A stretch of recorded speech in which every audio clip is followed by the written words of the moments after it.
ஹஜ்ரத் இப்னு மஸ்ஊத் சொன்னாங்க, அஸ்ஸலாத்து அமானத்துன், இந்த தொழுகையும் அமானிதம் தான்.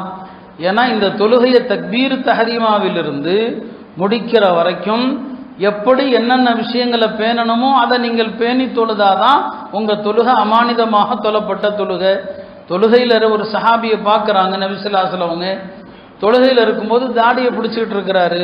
இப்போ நபி ஸல்லல்லாஹு அலைஹி வஸல்லம் சொன்னாங்க, லவ் ஹஷா கல்பு ஹஷாத் ஜவாரிஹு, அவருடைய உள்ளத்தில் உள்ளச்சம் இல்லை, உள்ளத்தில் மன ஒருமை இல்லை, அது இருந்தால் வெளி உறுப்புகளும் அடக்கமாக இருந்திருக்கும்.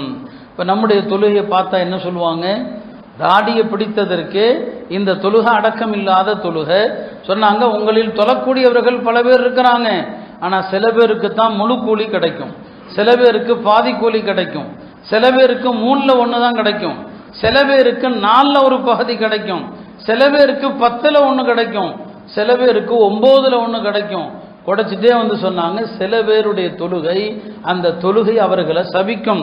அந்த தொழுகை சொல்லுமா, தொழுது முடிச்சிருப்பான், தொழுகை சொல்லும், லையஅக்கல்லாஹு கமா லையஅதனி, நீ என்னை நாசமாக்கியது போல அல்லாஹ் உன்னை நாசமாக்கட்டும். யோசிச்சு பாருங்க, செல்போன் அடிக்கிறவங்கலாம் இந்த ஹதீஸை யோசிச்சு பாருங்க. தொழுகையில் உங்களுடைய செல்போன் அடிச்சதுன்னா நீங்க சலாம் கொடுத்து முடிப்பீங்க, இந்த தொழுகை சொல்லும், லையஅக்கல்லாஹ், அல்லாஹ் உன்னை நாசமாக்கட்டும், கமா லையஅதனி, நீ என்னை நாசமாக்கியது போல. நாம நம்முடைய தொழுகை முழுக்க வியாபாரத்தில் இருக்கிறோம், தொழுகை முழுக்க வேற சிந்தனையில் உட்கார்ந்துருக்கிறோம் இல்லையா? நம்முடைய தொழுகைக்கெல்லாம் என்ன நன்மை கிடைக்கும் அல்லாஹ் அறிவான். பெருமானார் பட்டியல் போடுறாங்க, பாதி, 3ல் 1, 4ல் 1, 10ல் 1, 9ல் 1, 8ல் 1, 7ல் 1, ஒவ்வொன்றா சொல்லிட்டு வர்றாங்க. இப்படி சில பேர் இருப்பான், அவனை தொழுது முடித்ததும் அந்த தொழுகை அவனை சபிக்கும்.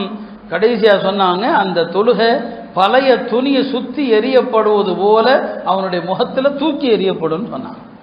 அப்ப இது தொழுகையில் உள்ள அமானிதம் இல்லையா? இது நாம தொழுகை எவ்வளோ கொஞ்சமா தொழுகிறீங்களோ அதிகம் தொழுகிறீங்களோ அல்ல, அந்த தொழுகையில் ஒரு ஓர்மையும் ஒரு மனக்கட்டுப்பாடும் அப்படியே நம்முடைய தொழுகைகள் இன்றைக்கு அப்படி இல்லை. கொஞ்ச நேரம் அந்த தொழுகையில் நாம் செய்யக்கூடிய ஆயிரம் மக்ரூஹாத்